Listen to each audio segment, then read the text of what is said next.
Sebab sampurkan ka orang Pocinono pindahnya yang belah jauhan boleh satu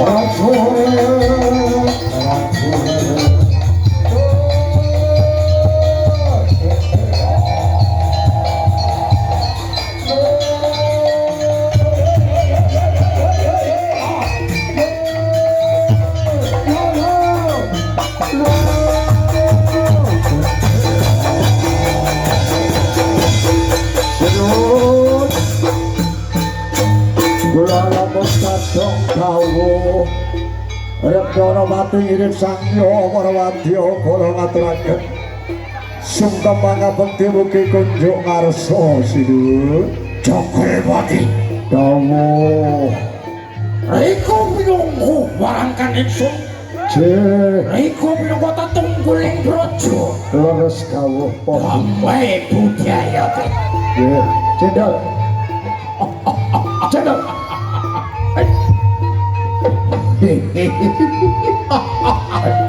sudah Dorawati Suntoro Negro jangan ketinggalan kamu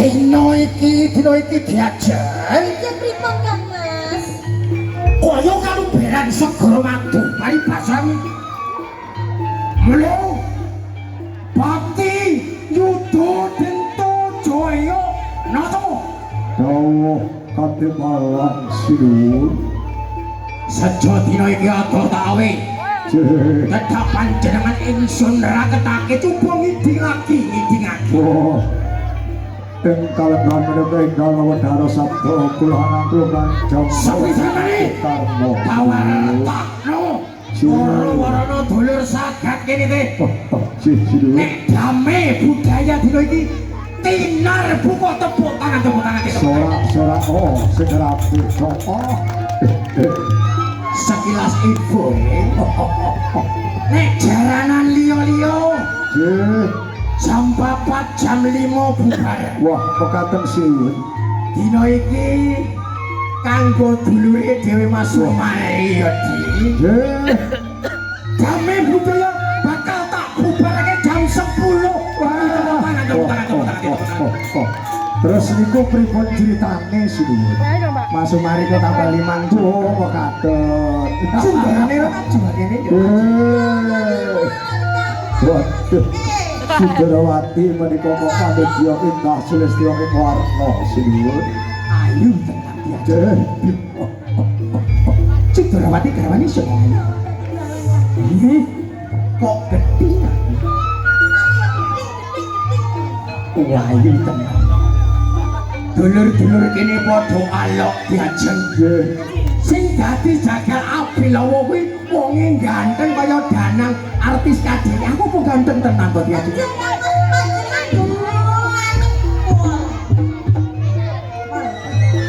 Sing lanang ganteng, sing wedok ayu ya dia.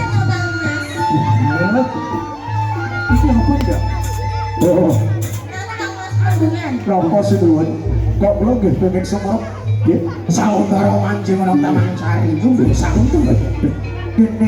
Kene wae. Mati. Kau toto tundalo Sang Moho Prabu dua kapilo.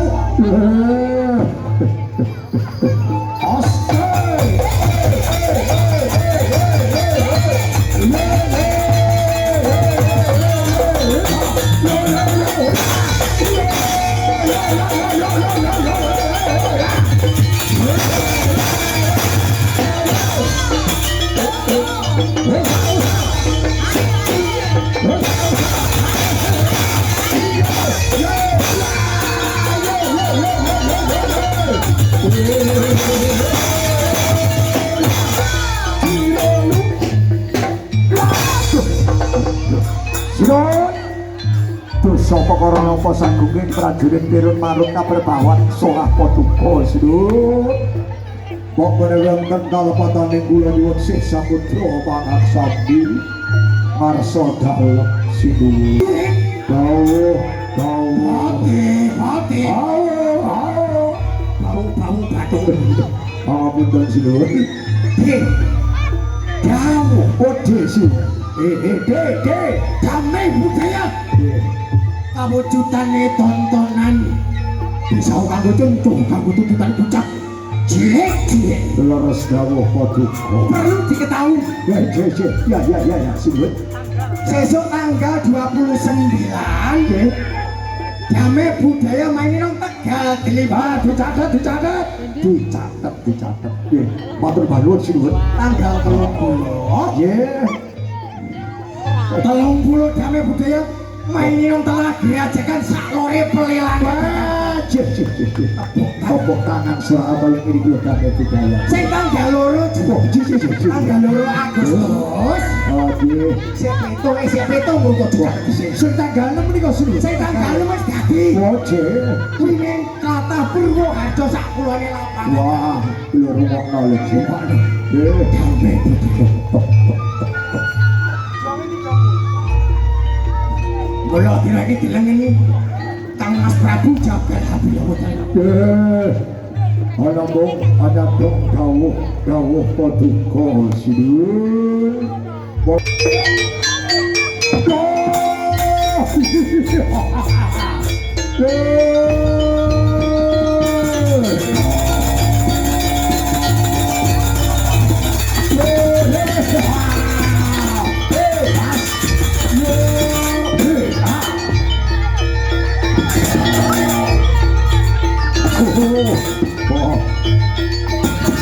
Kau kados tonton sini,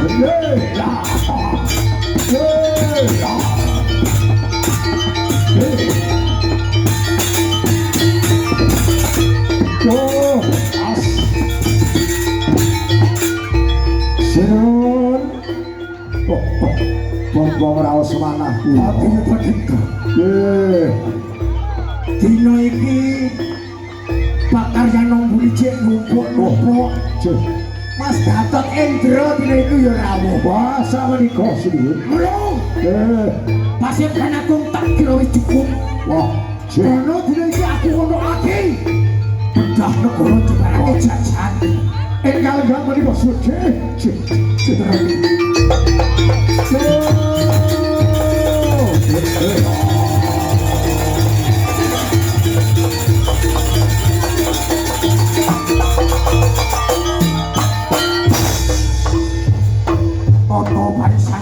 Pangesaken dawuh paduka sidulur.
Tetap bersama dengan si geng saya.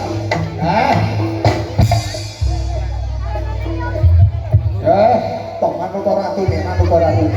Sing ngene iki. Sayangku sing gandeng dhewe. Ini cah. Urung napa bakal tak usahane.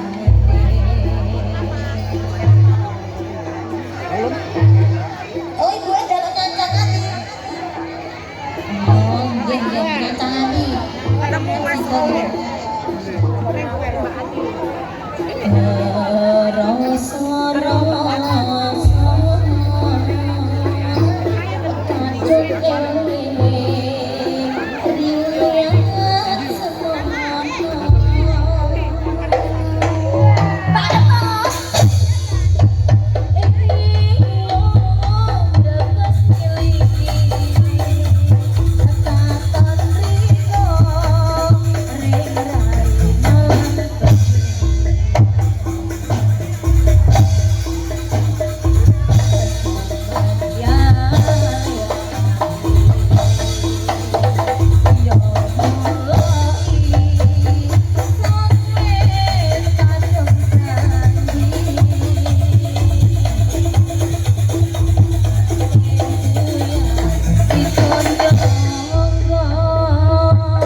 lagi garwani semua.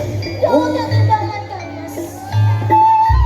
Muntas sae lumeser panjenengan ingsun sapa kursi badhe tambah kecel yo kursi paling gahan ojo damai budaya.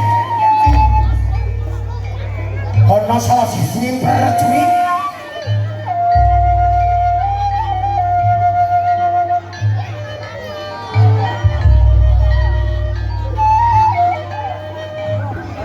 ana salah sawijining prajurit sing jaga apa atas praja. Nang ing alun-alun ana age jeruk sepangsar jenengan. Sepangsar. Nang ing alun-alun ana age blabar kawan kencana Jawa isine umbul-umbul paperang. Ana salah sawijining prajurit sing kepengin njungkek kawin bawan panjenengan ingsun. Mula diatur Drawati. Iya Kang Mas. Keadaan gawat darurat dilajeng. Iya Kang Mas. Gawat darurat. Peperangan gede ini bulake korban. Nek urip mestine mondar utawa mati. Nek ora kalah mestine menang. Lho. Dina iki diajak Drawati. Iya Kang Mas. Sungguh sak utara-tara wis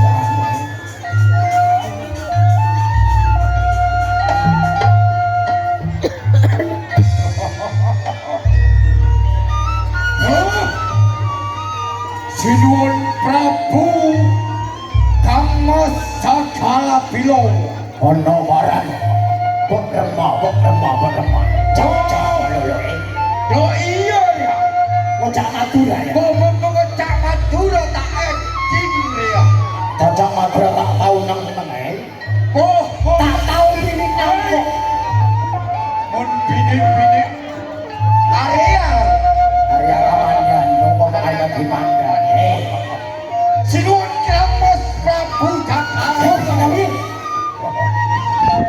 Ageng kula nata praja para prajurit lan sak pitunggalipun wonten ing ame budaya ketekake nggih menika umbul-umbul peperangan badhe jongkeng kawin bawanipun Sinuwun Prabu Sagala Bilo tangkeh lamun bisa kasunyatan kono damai budaya dina iki bakal sumprentengi bakal sumpahi ibarat pecai gajah kumpung tai dina iki lho dina iki ditentokake akeh wae sedaya ayo ditoke Prabu Sagala Bilo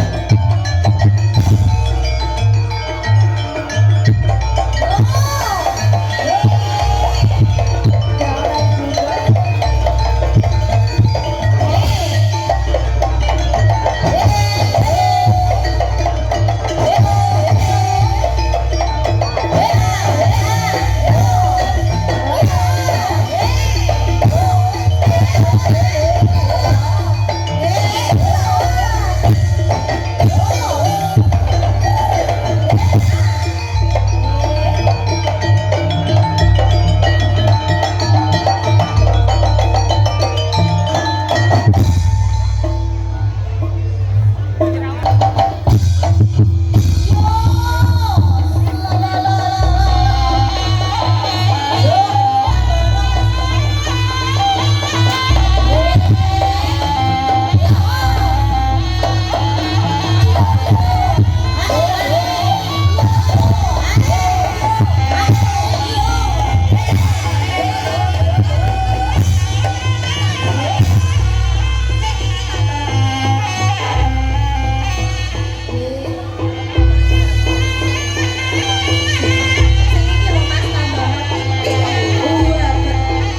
dicoba bener-bener.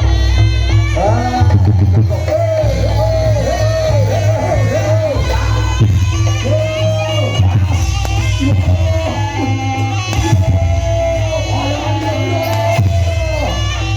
kasih.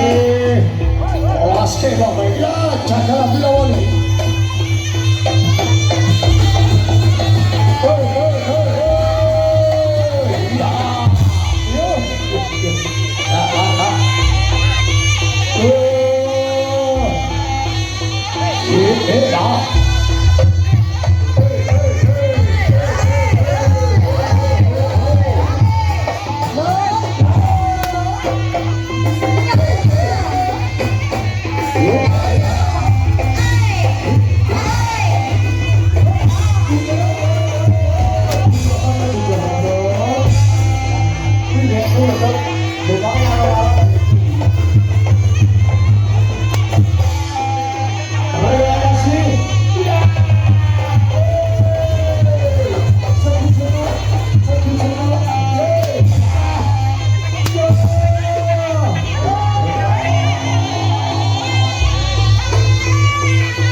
Ini